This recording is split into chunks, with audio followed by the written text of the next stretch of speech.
오늘 주시는 하나님 말씀 예레미야 11장 1절부터 4절까지 봉독해 드리겠습니다.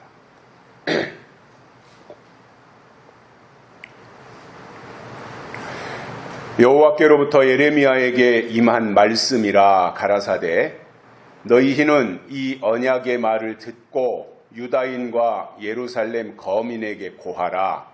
그들에게 이르기를 이스라엘의 하나님 여호와께서 이같이 말씀하시되 이 언약의 말을 쫓지 않는 자는 저주를 받을 것이니라. 이 언약은 내가 너희 열조를 쇠풀무의 애굽 땅에서 이끌어내던 날에 그들에게 명한 것이라. 곧 내가 이르기를 너희는 나의 목소리를 청종하고 나의 모든 명령을 쫓아 행하라. 그리하면 너희는 내 백성이 되겠고 나는 너희 하나님이 되리라. 아멘. 한 주간 동안도 건강하셨습니까? 예레미야 선지자는 2절에서 너희는 이 언약의 말을 듣고 유다인과 예루살렘 거민에게 고하라 이렇게 말씀했습니다. 오늘 우리가 주목할 것은 언약의 말을 들어야 할 대상이 누구인지에 대해서 본문에서 분명하게 말씀하고 있다는 것입니다. 유다와 예루살렘 거민, 즉 하나님을 믿고 또 하나님이 주신 율법을 지키는 자들에게 고하라 이 말씀을 하셨다는 것입니다. 오늘날로 말한다면 교회를 다니고 하나님을 믿는 사람들에게 설교하라 그 의미가 되겠습니다. 아울러 하나님이 보낸 선지자들은 해야 할 일이 정해져 있습니다. 나는 선지자야. 나는 주의 종이야. 나는 하나님이 세우셨어. 나는 하나님이 보내셨어. 그렇게 폼 잡고 대우만 받으려고 하는 것이 아니라 선지자들은 하나님이 보낸 선지자는 해야 할 역할이 있다는 겁니다. 그래서 그 역할을 할 때 하나님의 종이고 선지자라는 것이지 이름만 선지자, 이름만 종 이것을 가지고는 하나님 앞에 통하지 않는다는 말이 되겠습니다. 그래서 하나님이 보낸 선지자가 해야 할 일이 있는데 그것이 뭐냐면 그때마다 하나님이 내려주시는 말씀을 받아가지고 백성들에게 고하고 선포하는 것 이렇게 말씀하고 있습니다. 그런데도 말로는 하나님을 믿는다, 하나님의 일을 한다고 하면서 정작 언약의 말씀에는 관심이 없고 목사는 다 주의 종이고 교회 다니면 다 믿음이라고 강조한다면 그것은 성경과 배치되는 말이고 오늘 본문에서 예레미야 선지자를 통해서 말씀하시는 핵심 내용이 뭐냐면 언약의 말을 쫓지 않는 자는 누구든지 다 저주를 받는다라고 말씀하신 이 내용을 주의해야 됩니다. 자, 그러면 오늘 이 말씀을 하나님을 모르는 이방인들에게 설명하셔서 너희가 하나님을 모르니까 하나님을 믿지 않으니까 율법을 지키지 않으니까 너희는 다 저주를 받을 것이다 이렇게 말씀하셨다면 그것은 당연한 겁니다.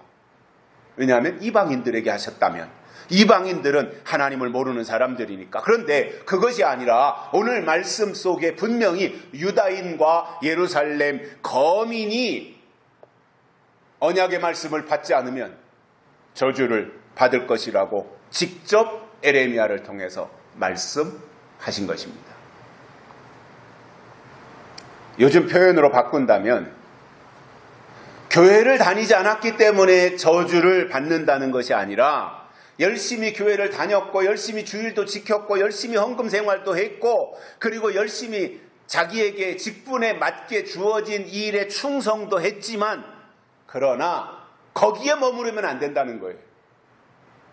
그 단계에서 더 중요하게 비중을 두고 간과하지 말아야 될 것이 뭐냐면 그때 주시는 언약의 말씀을 듣고 따라야지. 다른 일은 교회 생활하면서 교회가 요구하는 것, 교회가 지시하는 것은 다 잘 따라서 아는데 언약의 말씀을 듣지 않으면 그 결과가 저주라는 말입니다.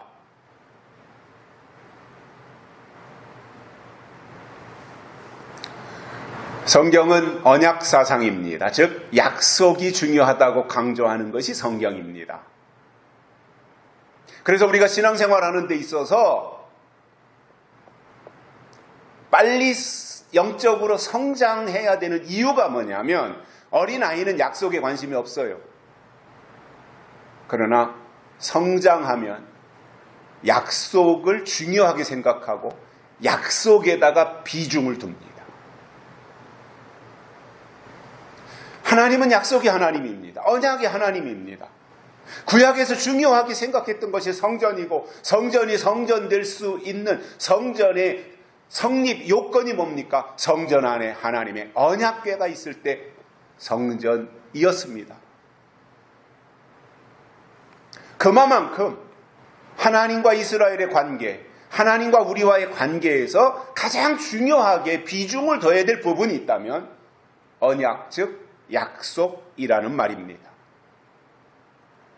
오늘은 하나님이 예레미야를 통해서 유다인과 예루살렘 거민에게 고해야 할 것이, 설교해야 될 것이 무엇인지 세 가지를 깨닫고 은혜를 받겠습니다. 첫째로는 애굽 땅에서 이끌어내던 날에 명한 것입니다. 이것을 고하고 이것을 설교하고 이것을 알려주라 이거예요. 히브리 민족이 애굽 땅에서 어떻게 나왔는지, 어떻게 출애굽을 했는지 그것을 지켜야 되는 그 내용을 계속해서 명하라는 것입니다. 고하라는 것입니다. 자, 그러면 히브리 민족이 출애굽할 때 하나님이 히브리 민족에게 주신 명령이 뭐였어요? 유월절을 지키라입니다. 유월절을 지키라. 그래서 그 말씀에 따라서 히브리 민족은 자기 집 식구 숫자대로, 인수대로라고 돼 있으니까 자기 집 식구대로 10명이면 양 10마리를 잡아야 되고 5명이면 양 5머리를 잡아가지고 그 양의 피를 자기 집 설주와 임방에다가 이렇게 바르도록 지시했고, 그렇게 한 집은 죽음의 그림자가 왔다가 뛰어넘어갔다 이 말입니다. 이게 유월절입니다. 그러면 유월절을 지키고 있는 히브리 민족이 사실상 얼마나 두려웠겠어요. 사람의 마음이 그렇잖아요. 옆에서는 지금 막 사람들이 다 죽어 나자빠지고 통곡 소리가 나고 이러는 가운데서 두려운 마음이 있지 않겠습니까? 또 한편으로는 저 애굽 사람들은 다 죽어 나가는데 우리 히브리 민족은 하나님이 지켜주셔서 안전하다라고 생각이 드니까 얼마나 안심이 되었겠습니까? 이게 두려움과 안심이 교차되는 상황이었을 것이라고 이해가 되는데, 그러한 유월절을 지키면서 그들이 가나안 땅으로 들어가기 위해 애굽을 떠나서 모세의 인도함을 쫓아 홍해바다 앞으로 갔을 때 뒤에서는 애굽의 군대가 쫓아오고 앞에는 지금 홍해바다가 가로막고 있는 상황에 직면해서 안절부절 당황하는 모습을 성경은 우리에게 설명해 내주고 있습니다. 그때 모세를 통해서 주신 명령이 있습니다. 홍해를 건너라 이 말이었습니다. 과정은 다 있지만 핵심만 말씀을 드린다면 홍해를 건너라 이겁니다. 좀 전까지는 유월절을 지키라고 하는 것이 하나님의 명령이었습니다. 그러다가 이제 홍해바다 앞에서는 너희가 이제 이런 절차를 써서 두려워하지 말고 하나님의 구원을 보라 이렇게 하고 나서 모세에게 지팡이로 홍해를 지시하니까 동풍이 불어가지고 그것을 다 마른 땅처럼 갈랐고, 그리고 홍해를 건너라 이렇게 명령을 해 주셨던 것입니다. 우리가 성경을 보면서 아주 큰 사건들이 있잖아요. 아주 중요하고 큰 사건들, 이러한 것을 보면서 우리가 이해해야 되는 것은 바로 이거예요. 힘으로도 되지 아니하고 능으로도 되지 아니하지만 그러나 하나님의 신으로 되는 역사가 있다는 거예요. 그러면 출애굽은 신의 역사예요. 하나님이 하셨다 이겁니다. 홍해바다를 건너는 것도 하나님이 해주셨어요. 신의 역사였다 이겁니다. 광야에 나간 것도 신의 역사였다 이 말입니다. 그래서 그들이 이제 하나님의 홍해바다를 갈라주셔서 광야로 들어갔습니다. 그리고는 주신 명령이 뭐예요? 율법을 지키라입니다.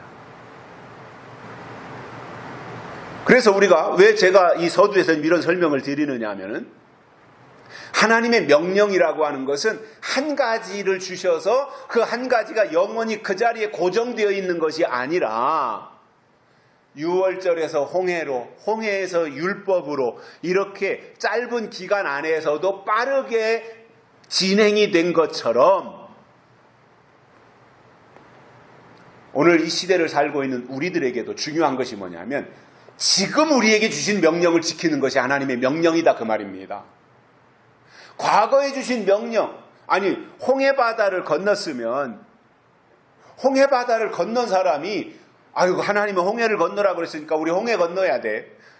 이로 다시 돌아서서 또 저쪽으로 홍해 건너서 애굽 땅으로 갔다가 애굽 땅에서 다시 홍해 건너서 다시 광야 땅으로 왔다가 이거 반복한다고 하는 것은 바보잖아요. 홍해를 건너라는 명령을 주셨을 때는 홍해를 건너면 그게 하나님의 말씀에 순종하는 거였어요. 그러다가 광야로 나갔을 때 광야에서 주신 명령이 율법을 주셨고 율법을 지키라고 했으면 그때부터는 율법을 지키는 것이 하나님의 사람들의 태도였다는 그 말입니다.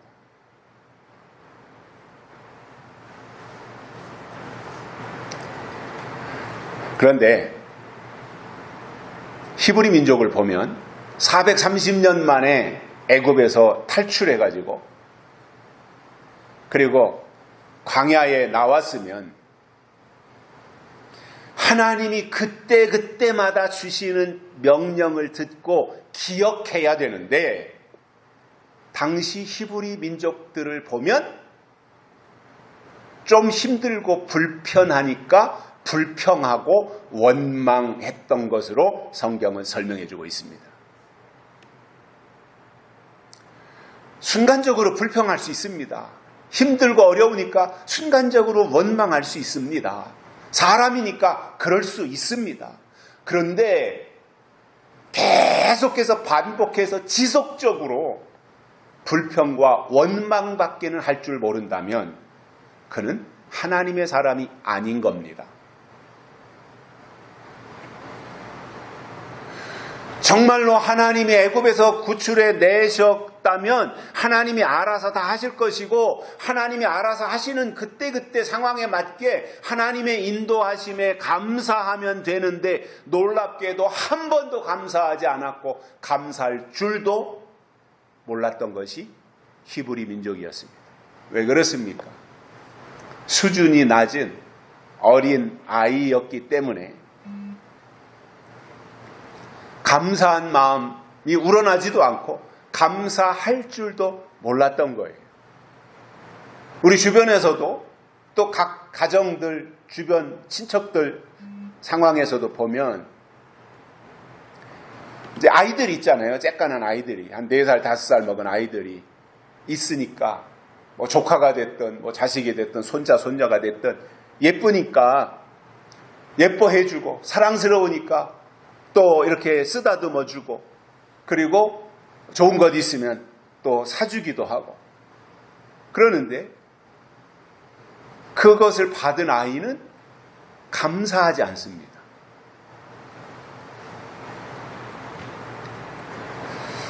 저의 첫 손자 서겸이도 첫 정이니까 저나 저희 집사람에게 얼마나 소중하고 예쁘겠습니까?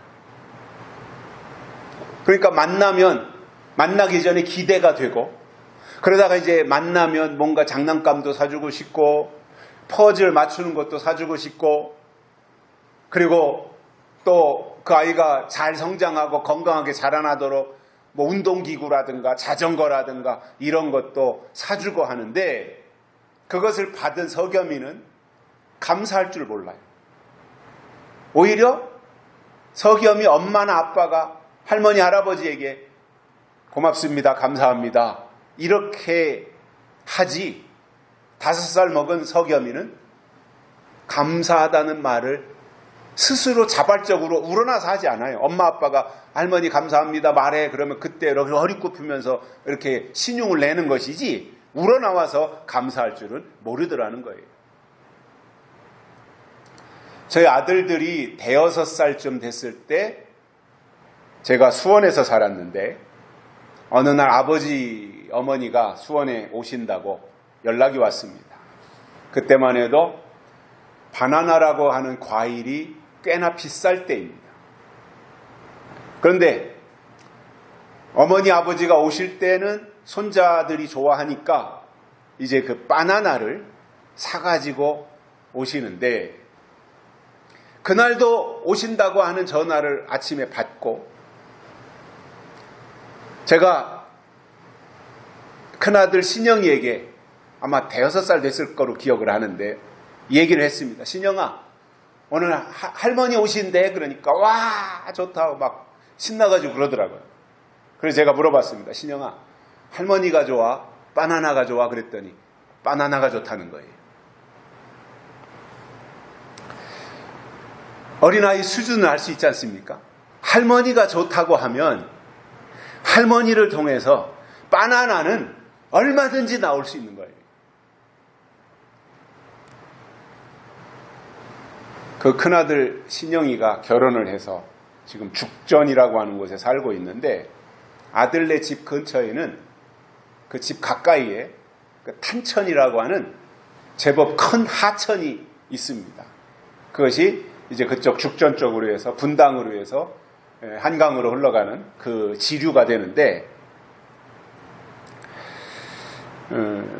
그 탄천 양쪽 옆으로 가운데로 물이 흐르고 있고, 탄천 양쪽 옆으로는 그 탄천 둔치가 있어가지고 거기를 잘 만들어 놨어요. 그래서 운동도 할 수 있게 하고, 또 거기를 걸을 수 있도록 그 강 물길 옆을 따라서 이렇게 다 사람들이 걸으면서 운동할 수 있는 그 시설을 잘 해놔가지고 아주 많은 사람들이 거기에서 운동을 합니다. 저도 가끔씩 이제 그 손자를 데리고 그 탄천에 가서 운동도 하고 놀아주기도 하는데, 올해 한 4월 달쯤에 집사람하고 같이 손자 서겸이를 태우고 탄천 옆을 지날 때에 제가 서겸이한테 그랬습니다. 서겸아, 좀 이따가 할아버지하고 탄천에 와서 놀을까? 그랬더니 그러겠다는 거예요. 좋다는 거예요. 그래서 제가 물어봤습니다. 서겸아, 할아버지가 좋아? 탄천이 좋아? 그랬더니 탄천 그러는 겁니다. 그래서 그 같이 타고 있던 집사람하고 저 거기서 아주 한참을 차 안에서 웃었던 기억이 있습니다.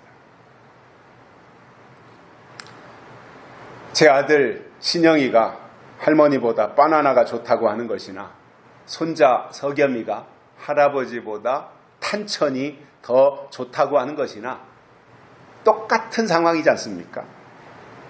아이들의 수준이라고 하는 것을 알 수 있지 않습니까? 이게 무슨 말이냐면, 어린아이는 더 좋은 것이 무엇인지 모르고 또 자기에게 베풀어 준 것에 대한 감사함이 없다는 거예요. 어린아이 수준이 그 정도라는 거예요. 그러면 지금 히브리 민족도 하나님이 출애굽을 시키고 홍해를 건너게 하는 이런 과정들을 쭉 경험했다면, 광야에 가서 좀 불편하더라도 하나님께 감사했다면 훨씬 더 좋았을 텐데, 조금 힘들면 불편하고 원망하면서 그 히브리 민족이 광야에서 껌뜻하면 했던 투덜거렸던 말이 뭐냐면 애굽으로 돌아가자였습니다. 하나님의 계획은 지금 그들을 가나안 땅으로 데려가겠다고 하는 것인데 광야까지 나와가지고 지금 기껏해서 히브리 민족은 좀 힘들면 아유 애굽으로 돌아가자 이거였다는 거예요. 그 생각으로 가득 차 있었던 히브리 민족의 광야의 히브리 민족의 가지고 있던 그 생각 속에 하나님에 대한 감사함이 있었겠습니까? 그러니까 이게 뭐냐면 히브리 민족이 출애굽은 했지만 모세의 믿음에 의해서 출애굽은 했고 홍해는 건넜고 광야에는 나왔지만 히브리 민족 자체가 아직도 수준이 어린아이였다는 것입니다. 뿐만 아니라 그들이 하나님의 인도하심을 따라서 광야로 나왔으면 하나님이 데리고 가시려는 가나안 땅을 사모하고 가나안 땅에 미리미리 모든 마음이 가 있어야 되는데 히브리 민족은 하나님의 인도함을 따라 광야에 나와 있으면서도 가나안 땅을 생각한 것이 아니라 애굽으로 돌아갈 궁리만 하고 있었다는 거예요. 이게 무슨 말이냐면 몸은 모세를 따라 출애굽을 해서 광야에 나왔는데 생각은 아직도 애굽에 있었다 그 말입니다. 생각의 출애굽은 아직 이루어지지 않았었다 그 말인 겁니다. 그러니 몸과 생각이 따로따로예요. 우리가 정상적으로 성장하고 인격이 갖춰지고 모든 지식과 교양과 이런 것들이 갖춰졌다면 그 사람의 생각이 그 사람이고 그 사람이 곧 그 사람의 생각이고 일치해서 같이 움직여야 되잖아요. 그런데 몸 따로 생각 따로 따로따로 놀았던 것이 움직였던 것이 히브리 민족이고 이것이 그들이 어린아이의 모습을 갖춘 정도밖에는 안 됐었다는 거예요. 결국 하나님은 감사할 줄 모르는 출애굽 1세대 60만 3,550명 중에서 여호수아와 갈렙을 제외하고 나머지는 광야에서 다 40년 동안 죽게 하고 그리고 가나안 땅에 들어갈 때는 광야에 나와서 광야에서 태어난 2세들 있잖아요. 출애굽했던 1세대는 광야에서 다 죽고 광야에서 태어나서 애굽을 알지 못하는 출애굽 2세대가 가나안 땅에 들어갔던 것입니다.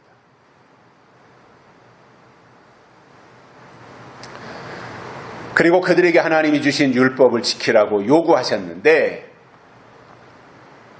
저도 그렇고 제 주변에서도 사람들을 보면 사실상 사람의 이 본능은 아직은 우리가 육이 주인이잖아요.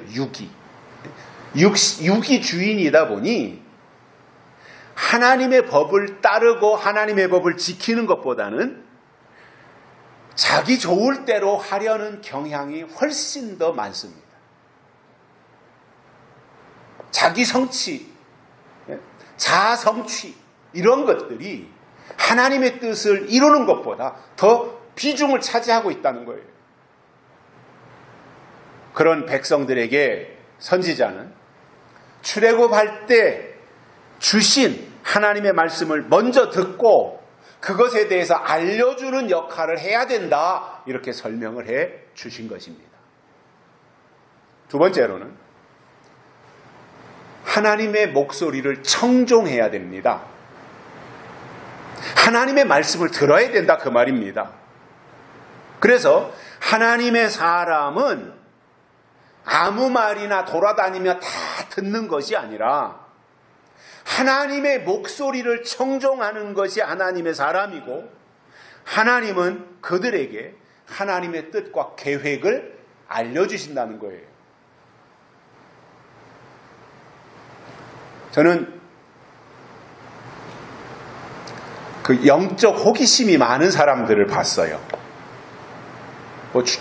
그것이 좋게 발휘되면 좋은 것인데 영적 호기심이 나쁘게 발휘되는 사람들을 제가 봤어요. 여럿을 봤어요. 뭐냐면 그게 이제 어찌 보면 그 사람은 중심이 없는 사람이라고 여겨지는데, 뭐냐면 여기서 조금 뭐 계시록이나 뭐 예수님의 재림이나 14만 4천이나 이런 거에 대해서 여기서 조금 뭐 신비스럽게 강조를 한다 그러면은 쪼르르 하고 거기 가서 그 말을 다 들어요. 거기서 또 한 몇 달 있다가 또 다른 데 어디에서 여기서는 뭐 이렇게 그 성경을 이렇게 해석하고 뭐 이렇게 한다. 뭐 히브리어 원어를 가지고 해서 이렇게 해석한다. 그러면 쪼르르 하고 또 거기로 가서 또 거기서 몸담고 거기서 또 몇 달 있다가 또 다른 데서 또 속된 말로 기똥차게 뭐 성경을 해석하고 예수님의 재림을 말하는 데가 있다 그러면 또 그리로 쪼르르 가고. 이것은 영적 호기심이지, 영적 호기심이 아니라 그 사람의 어떤 호기심이 발로가 되어진 그 상태일 뿐이지, 신앙이라고 하는 것이 체계를 갖춰야 되고 뿌리를 내려야 되는데, 그런 사람들이 호기심으로 가득 차 있는데 어디 가서 어떻게 뿌리 내린 신앙생활을 제대로 할 수 있겠습니까? 그리고 말씀이라고 하는 것은 그 영적 지도자를 통해서 꾸준히 그 방향에서 그 말씀을 들어야 그것이 자기에게 체계가 되고 논리가 되는 것이지, 이 사람 만나서 한마디 듣고 저 사람 또 한테 가서 한마디 듣고 여기 가서 아멘하고 저기 가서 아멘하고 그러면 그 사람에게는요 논리가 없어요.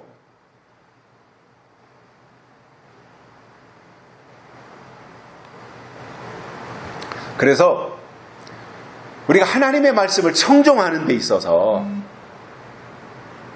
아무 데 가서 아무 말이나 교회가 하는 말이니까 이것은 하나님의 말씀이다 이렇게 생각하고 듣는다면 하나님은 그에게 깊은 하나님의 계획을 말씀하시지 않습니다. 여기서 청종한다고 하는 말을 사전에서 찾아보면 듣고 잘 따르며 쫓아간다라는 의미입니다. 순종보다도 오히려 더 의미가 큰 내용이라고 저는 생각을 합니다. 청종한다는 거예요. 듣고 따라간다 그 말인 겁니다. 하나님이 히브리 민족에게 홍해를 건너가라 이렇게 말씀하셨으면 홍해를 건너면 돼요. 이유 불문하고. 왜냐하면 그게 그때 그들에게 주신 하나님의 명령의 전부이기 때문에 그래요. 계산할 필요도 없어요. 뒤돌아볼 이유도 없어요. 홍해를 건너라고 하셨으니까 건너면 되는 거예요. 그래서 그 명령에 건너라고 하는 명령을 받았으니까 건너는 일에 최선을 다하면 그게 하나님의 사람인 거예요. 또 율법을 지키라고 말씀하셨으면 그때부터는 율법을 지키는 일에 최선을 다하면 되는 거예요.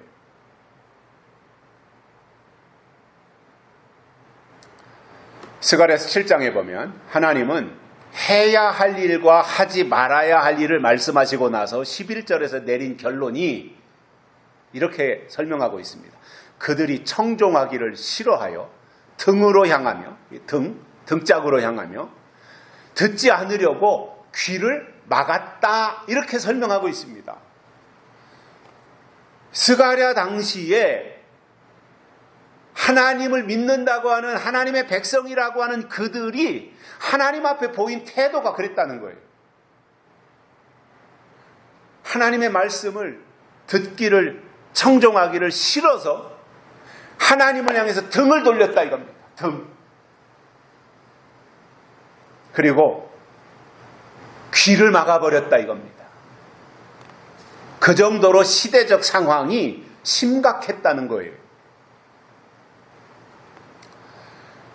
사무엘상 15장에는 너무나 유명한 말씀이 나오는데 사울이 사무엘에게 내가 여호와의 명령을 다 행했습니다. 이렇게 뿌듯하게 자랑삼아 말하는 내용이 나옵니다. 사울이라고 하는 왕이 어느 날 사무엘 선지자가 찾아가니까 선지자를 만나자마자 사울 왕이 한 말이에요. 선지자여, 내가 하나님이 하라고 하는 그 명령 난 다 행했습니다. 놀랍지 않습니까, 선지자님?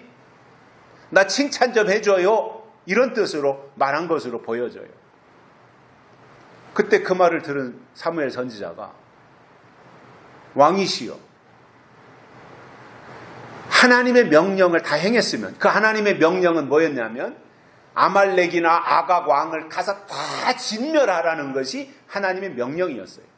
지금 사무엘에게 사울 왕은 그걸 그대로 다 행했다고 지금 자랑삼아 말하고 있는 거예요. 그 말을 들은 사무엘 선지자가 사울 왕에게, 왕이시여, 그러면 지금 내 귀에 들리는 양의 소리와 소 우는 저 소리는 어찌미니까? 이렇게 물은 거예요.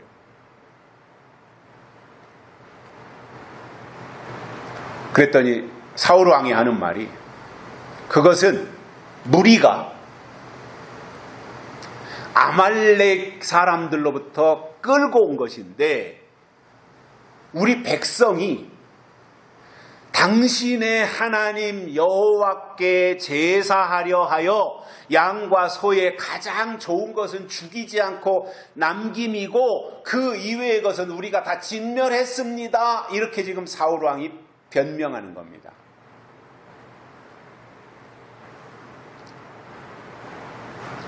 원래 하나님은 사무엘을 통해서 사울 왕에게 아말렉을 쳐들어가서 그들의 모든 소유를 하나도 남기지 말고 싹 다 진멸하되 남녀와 또는 소와 젖먹이는 아이와 우양과 약대와 나귀까지 싹 다 멸하라고 말씀하신 거예요. 이거는 사울 왕의 선택의 여지가 없는 내용입니다. 왜냐? 하나님은 구체적으로 무엇까지 완전히 다 싹 진멸하라고 말씀하신 거예요. 여기에 사울이 무슨 이유를 붙일 것도 없고 사울이 요거는 죽이고 요건 살려주고 이런 선택의 여지가 없는 거예요. 그런데 사무엘 선지자가 가보니까 양과 소가 우는 소리에 화들짝 놀라가지고, 왕이시여, 이게 어찌된 일입니까? 했더니 그럴듯하게 나름대로 꾸며가지고 핑계대기를 당신의 하나님께 제사드릴 제물로 쓰기 위하여 살려서 데려왔다, 이렇게 말하는 겁니다.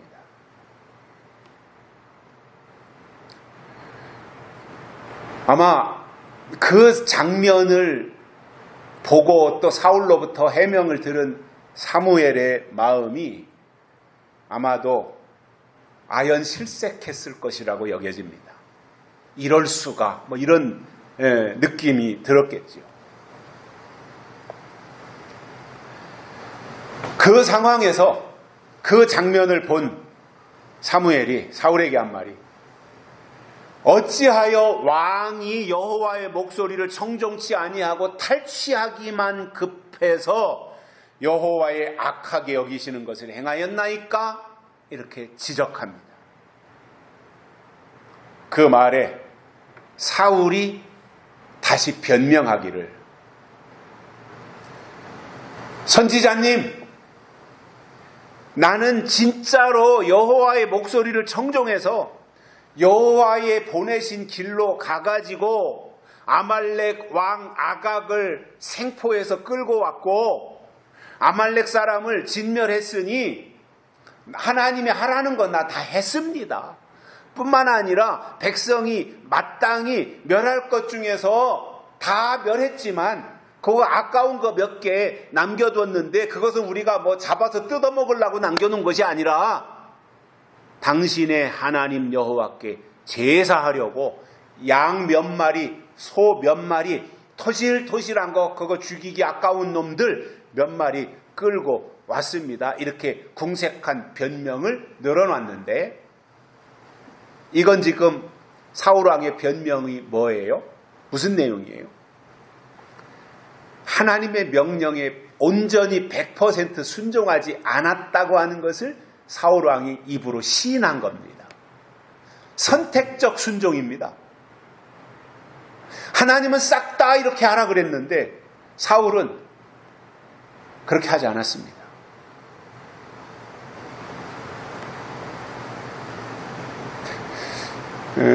우리 신앙인들이 하나님이 뭔가 요구할 때 있잖아요. 이렇게 해라, 이렇게 해라. 하나님 요구할 때 선뜻 순종으로 받아들이는 경우가 있고 그렇지 못하고 계산적일 때가 있습니다.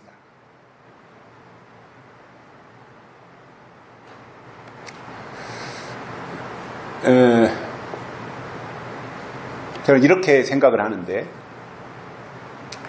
사울 왕이 거의 순종했어요. 그죠? 거의 순종했어요. 다 순종하진 않고 하나님이 말씀하신 것에 대해서 거의 순종했어요. 그것을 사울은 자랑하는 거예요. 하나님이 하라는 대로 나 다 진멸했지 않냐? 거의 순종했어요. 그런데 하나님은 거의 순종한 것은 불순종이다 이렇게 보시는 거예요.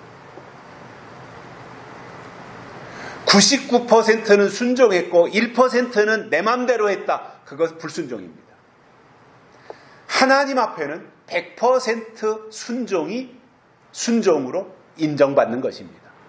그런데 오늘날 우리가 신앙생활하는 교회 생활하는 대부분의 사람들이 어느 선에까지는 그냥 이렇게 하고 뭐 하는데 결정적으로 어떤 중요한 부분, 특히 물질, 돈하고 관련된 부분에서는 거의 순종합니다. 거의 순종. 100% 순종 안 합니다.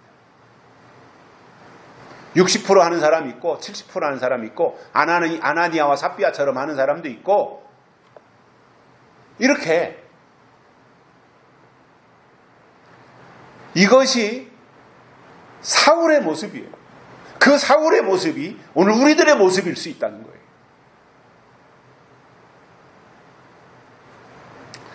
사무엘 선지자가 이렇게 변명하는 사울 왕을 향해서 이렇게 말합니다. 여호와께서 번제와 다른 제사를 그 목소리 순종하는 것을 좋아하신 같이 좋아하시겠나이까? 순종이 제사보다 낫고 듣는 것이 숫 양의 기름보다 나으니 이는 거역하는 것이 사술의 죄와 같고 완고한 것은 사신 우상에게 절하는 죄와 같음이라. 왕이 여호와의 말씀을 버렸으므로 여호와께서도 왕을 버려 왕이 되지 못하게 하셨나이다. 이렇게 사무엘이 사울에게 결론을 내려 정리해 준 것입니다.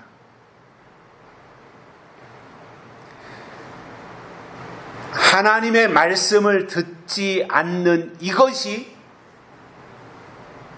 어디 사울 왕 한 사람뿐이겠습니까?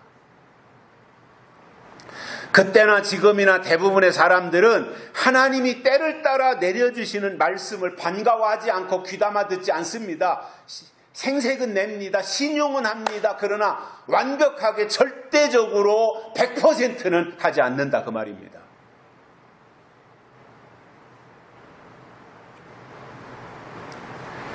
오늘 이 시대에 하나님을 믿는 자들이 꼭 귀담아 들어야 될 말이 있다면 저는 그것은 요한계시록이라고 확신합니다.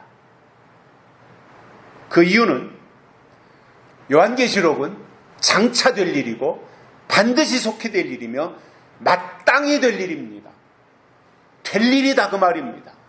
될 일이기 때문에 예언의 말씀이고 예언이니까 약속이며 약속이니까 진리이고 진리이니까 하늘의 법인 겁니다.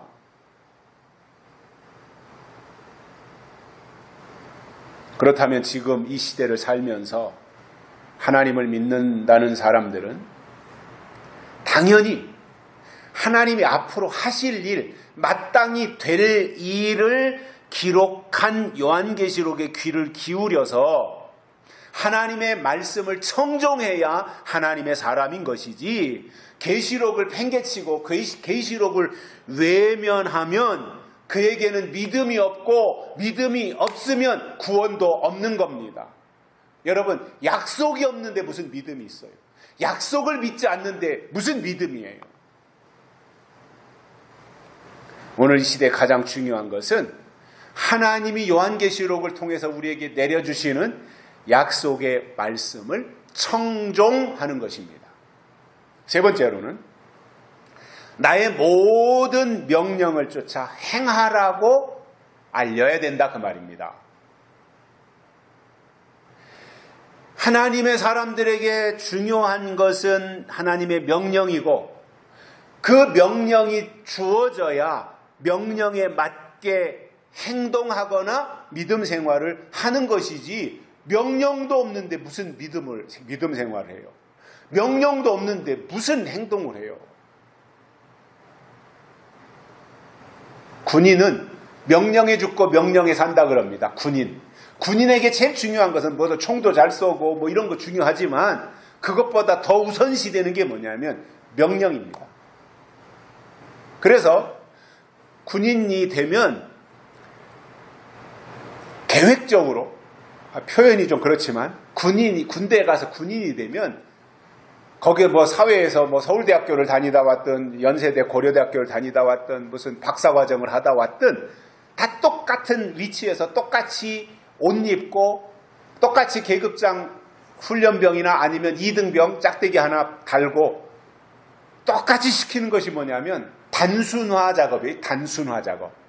앞으로 가, 뒤로 돌아가, 우양우, 좌양좌, 앉아, 일어서 맨날 시키는 게 그거예요. 그게 뭐예요? 첫째로는 단순화 시키는 거예요. 생각을 단순화 시키는 거예요. 그 다음에 복종 훈련을 시키는 거예요. 복종. 명령에 복종할 수 있는 군인을 만드는 거예요. 그렇게 해서 이 단순한 앞으로가 뒤로 돌아가 이 명령을 따르는 그 사람이 나중에 적과 대치돼 있을 때 돌격 앞으로 해도 죽을 줄 모르고 앞으로 가는 명령에 순종하는 군인이 되는 겁니다. 우리가요, 영적인 하나님의 군대라면 하나님의 군대인 우리들에게도 군대 대장이 되시는 하나님의 명령이 우리 가운데 있어야 되는 거예요. 그런데 오늘날 신앙생활하는 사람들을 보면 제가 좀 재밌게 생각하는 것이 있습니다. 좋은 말로 제가 재밌다고 표현하는 거예요. 좋은 말로. 그게 뭐냐면 대상이 누군지 몰라요. 내 신앙의 대상이 누군지 몰라요. 내가 지금 기도하는데 그 기도를 받으시는 대상이 누군지도 제대로 몰라요. 그냥 허공에다 대고 주여 믿습니다. 그러면 그것이 곧 믿음인 줄로 착각하고 있는 겁니다. 교회 와서 앉아있으면 하나님의 사람이라고 생각하고 교회 와서 기도하고 그냥 허공에다 대고 대상도 없이 그냥 부르짖으면 그것을 하나님이 다 받으시는 줄 아는 거예요. 어디 계시록에 그런 기도를 하나님이 요구하신 적이 어디 있습니까? 계시록에서 보면은 기도가 금향로를 연기를 타고 하나님께로 올라가잖아요. 하나님이 받으시는 기도가 있다 그 말입니다. 그래서 내 몸보다 내 말이 먼저 하나님께 가는 거예요. 내 말이, 내 기도가 하나님께로 먼저 상달되어야 내 말이 하나님께 상달된 그 사람의 몸도 때가 되면 하나님께로 가는 것이지 내 말이, 내 기도가 하나님께 안 가 있는데 내 몸이 어떻게 하나님께 갈 수 있냐 그겁니다.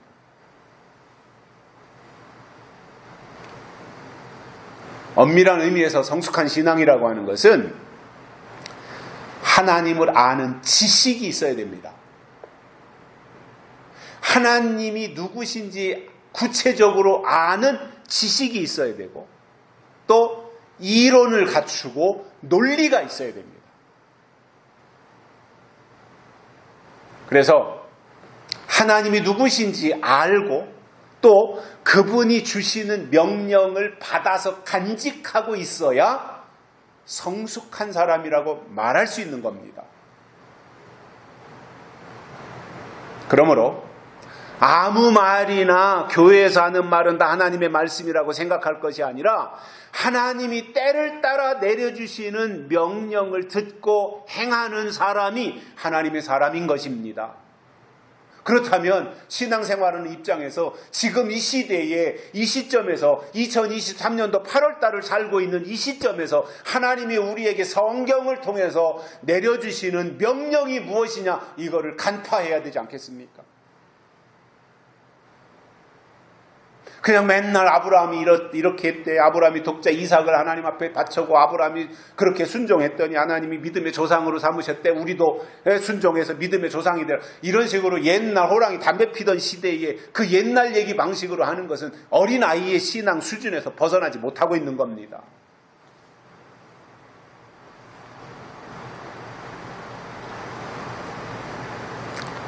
그런 의미에서 하나님을 믿는다고 하는 것은 관념적으로 하나님의 이름 이 정도 알고 교회에 다닌다, 우리 집에 어느 교회 교패가 붙었다, 나는 그 교회에서 세례를 받은 세례교인이다, 이런 정도가 아니라 그때마다 하나님이 내려주시는 명령이 무엇인지 알고 그 명령에 따라서 믿음 생활을 이어가야 된다고 말이에요. 그렇게 할 때 하나님이 주시는 축복이 너희는 내 백성이 되고 나는 너희의 하나님이 되리라, 이 말씀인 것입니다. 그냥 교회 다녔더니 너는 내 백성이 되고 나는 너희 하나님이 되리라, 이것이 아니라 말이에요.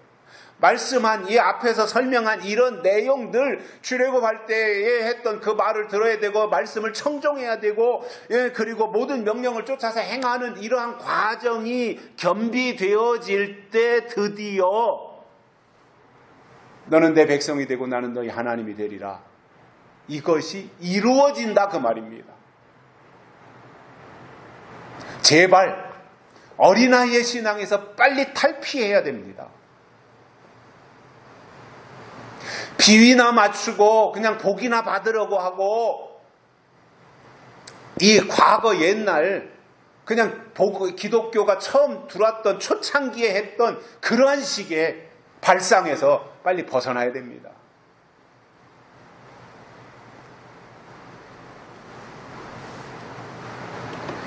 에스겔 37장에 보면 하나님이 이상 가운데서 에스겔 선지자를 부르셔가지고 골짜기로 데려가신 후에 에스겔에게 주신 명령이 두 가지가 나옵니다. 하나는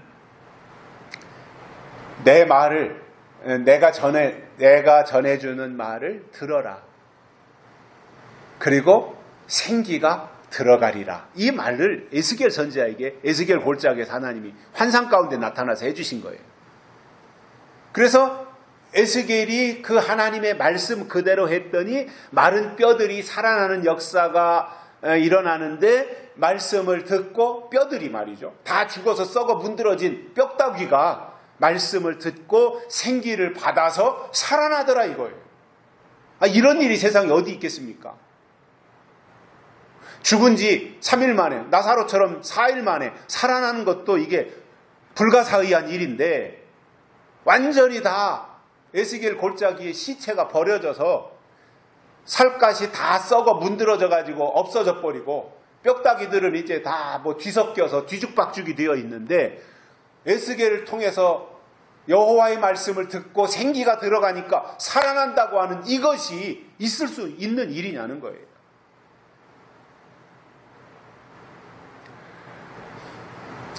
이게 하나님의 능력인데, 이것이 하나님의 권세인데, 에스겔이 한 일은 간단해요. 하나님이 전하라고 하신 그 말씀을 듣고 대언한 거예요. 대언한 것에 불과한 거예요. 그러니까 설교자가 지금 내 말을 하는 것이냐, 아니면 하나님이 주신 말씀을 대언하는 것이냐, 이것을 잘 알아야 됩니다. 내 말을 하는 것은 그거는 살리는 능력도 없고, 내 말, 사람의 말은 생기도 아닙니다. 그러나 하나님이 그 시대에 주신 말씀을 대언하는 것이라면 그것은 하나님의 말씀이고, 그것은 생기가 들어가는 능력이라는 것입니다.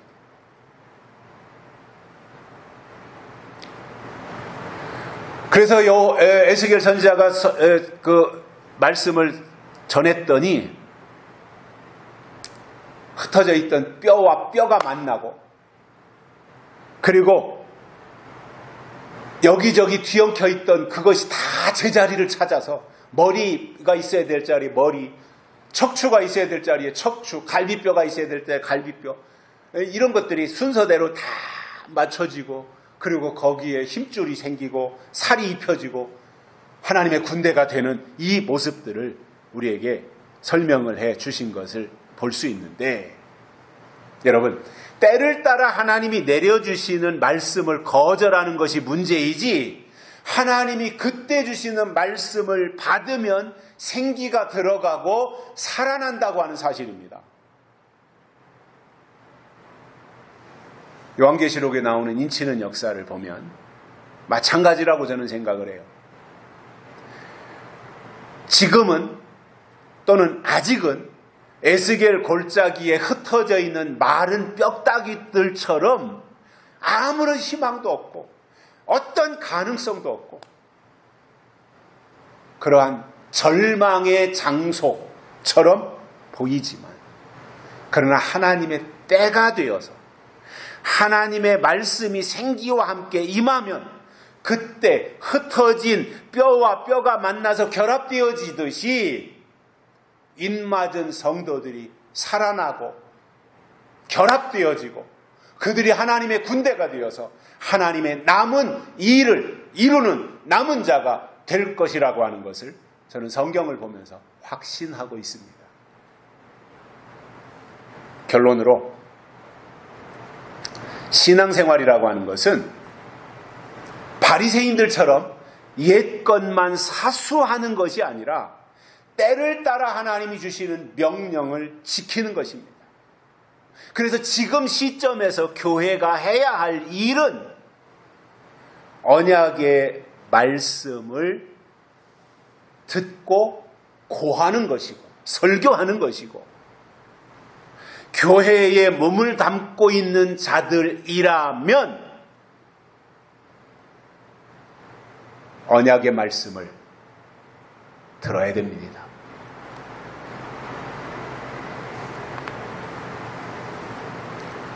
교회를 망쳐놓은 것이 있는데, 여러 가지가 있지만 그 중에 대표적인 것이 뭐냐면 기복신앙입니다. 기복신앙. 성공한다고 하는 것. 성공한다고 하는 것. 그것이 교회를 망쳐놓은 겁니다. 광야는 없어요. 요즘 설교에 광야가 어디 있어요? 출애굽이 어디 있습니까? 출애굽이. 막연하게 그냥 희망 섞인 가나안 땅, 천국을 제시해주고, 그리고 이 땅에서는 복을 받고 성공하라고 하는 이러한 메시지가 영혼을 파괴시키고 있는 것입니다. 자, 하나님이 에레미야 선지자에게 주신 이 세 가지를 오늘 우리는 우리의 마음에 새기고, 약속과 예언 중심의 신앙생활로 하나님을 기쁘시게 해드리는 종들이 되시기를 주의 이름으로 축복합니다. 살아계신 하나님 감사합니다. 오늘 또 불러주시고 하나님의 말씀을 듣게 해주셔서 감사를 드립니다. 언약의 말씀을 듣고 그것을 올바로 유다인과 예루살렘 거민에게 고하라고 했고, 그것을 받지 않으면 저주를 받을 것이라고 말씀하신 이 내용을 우리가 마음판에 새기고 하나님의 명령대로 믿음을 지켜가는 저희들 되게 해 주옵소서. 다시 오실 예수님의 이름으로 간절히 기도드리옵나이다. 아멘. 찬송가 348장 부르시면서 헌금 드리시겠습니다.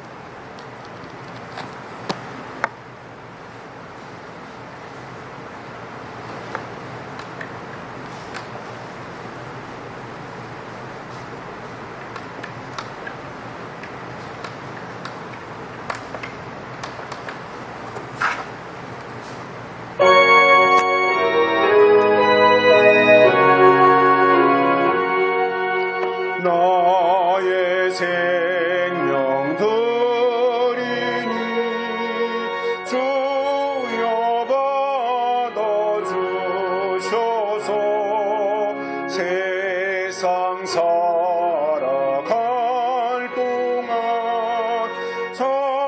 송하게 한 5절 하시겠습니다. 나의 시간들이니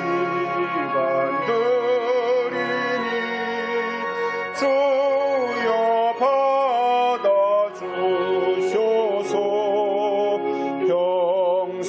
평생토록 주 위에 봉사